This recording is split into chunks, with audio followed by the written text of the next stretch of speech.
Our next subject is one that we were unsure about including because this is still something that a lot of people have very strong opinions on. Justice League.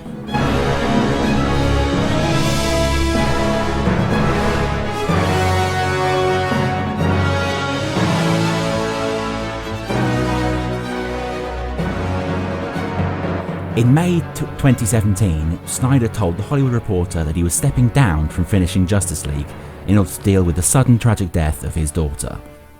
Joss was officially brought in by Warner Bros. And DC Comics in late March after selling them on a Batgirl movie, but we'll talk more on that later.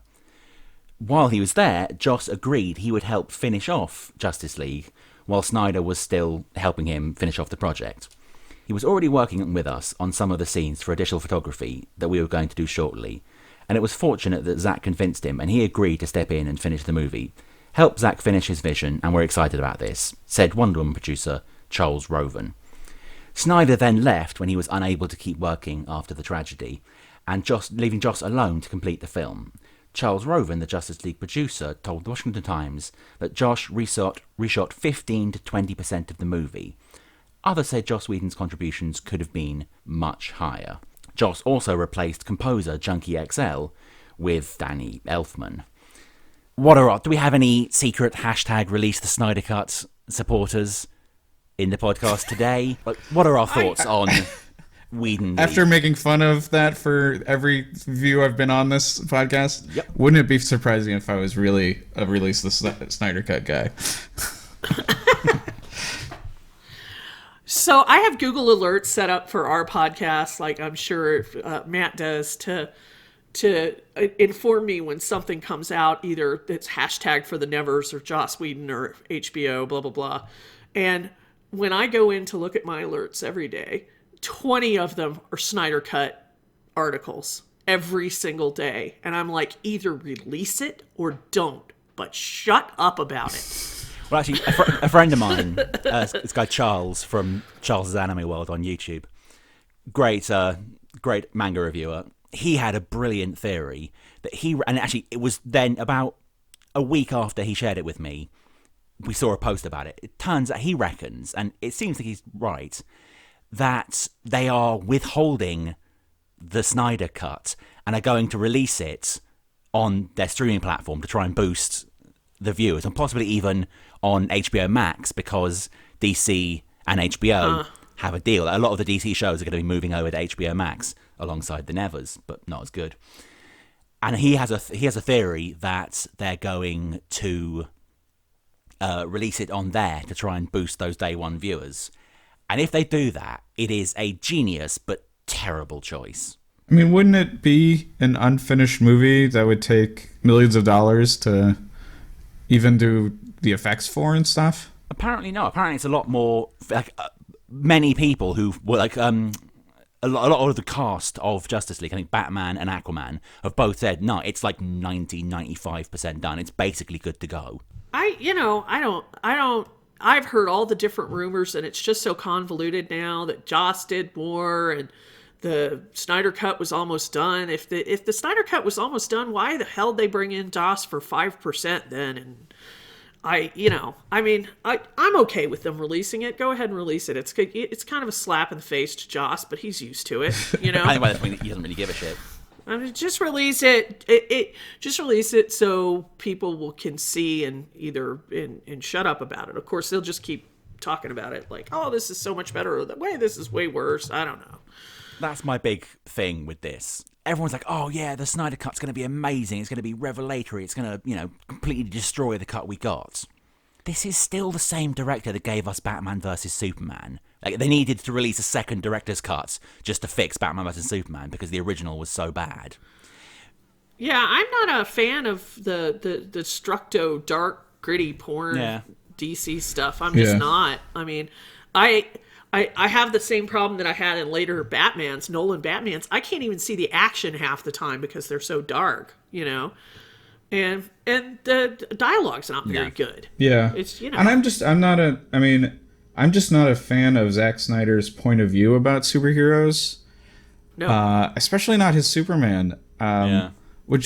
is one of the weirdest things about the Whedon Justice League is he tried his best to fix Superman, and he finally gave Superman some like a little bit of humanity and feeling to him, but it's on this version of Superman that's so heavily CG'd because of Henry Cavill's famous mustache that it's like the most humanity Superman's ever had is also in the most artificial looking Superman that's ever existed.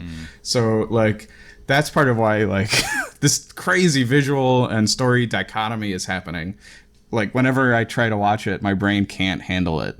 Yeah. But like, yeah. He has such a negative view about superheroes and about like, I mean, he's such a Atlas Shrugged dude. And like his next film coming out is The Fountainhead, so you're spot on with that description. Is it really? Yep. Oh. Wow.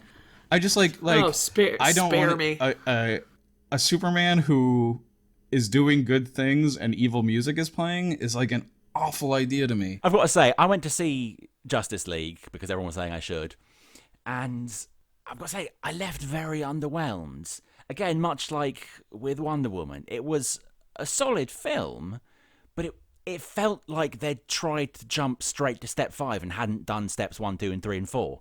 They should have released it after Wonder Woman, after Aquaman, and I was actually quite surprised by that because I was 100% Team Grant Gustin. But I mean, the new guy they got to be sort of the DCU Flash. I've blanked on his name suddenly. I'm sure one of you will fill me in. I thought he did a really great job with the character. And I really think it's not fair for like what a mess that was going in.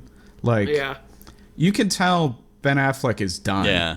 And like, you know, Batman should be a main part of Justice League and stuff.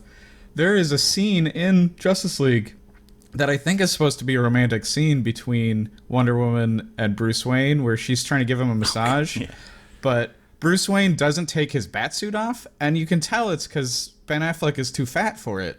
But it's like the mechanics of it are insane. Like he's wearing this armored batsuit, she's giving him a massage, and you're like, wait, what? I just think you can't bring in someone like Joss to fix a film that was almost done according to everybody, with two directors with very strong visions of what a superhero universe is, and try and make that work. Yeah. I mean, Yeah. I just think that's it's a miracle to me it turned out as well as it did, because if you want to put two people's styles together and say that they're completely 180 from each other, it's these two. It's, you know, it's Joss and Zack Snyder. I mean, I don't know who. I'm, you know, great for Joss stepping in, but even I would have been like, you know, Snyder's completely different than me. This is going to be really hard to meet together. Yeah. It reminds me a lot of what I actually said when I was on the Neverscast a couple of weeks back. It's almost the exact same situation as has happened with the current Star Wars trilogy, in that you had the first film, which was done by J.J. Abrams, was a real, like, hardcore, classic as possible Star Wars film. And he threw Rian Johnson in, who gave us this weird, out there, complete, like, it was his own take on the film, and it was nothing at all like the previous Star Wars films, or like the film it was supposed to be a sequel of. They've basically done the exact same thing here, where they've got Snyder, who gives us dark, gritty, intense superhero films. And then you've got Joss Whedon, who gives us wacky, action-packed, quippy films. And they've actually somehow managed to go one step further than Star Wars. And way more existential. Yeah, way more existential. They've not had Snyder make Justice League and then Whedon make Justice League 2. They've somehow tried to make them work on the same film. I don't understand how anyone can think, we've got Zack Snyder, who makes these like grim-ass, you know, Superman murdering people films. We need someone to finish off that film. Who should we get? Like, you know, Tarantino, Aronofsky, people that do like really dark films.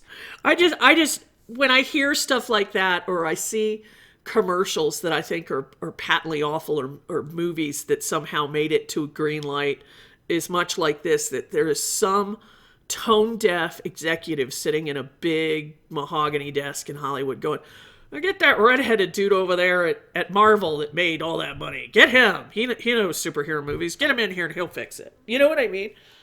I mean, it could be they brought Joss Whedon in on purpose because his voice is so different to try to correct the Snyder voice, but Yes, yeah, and that theory's been floated.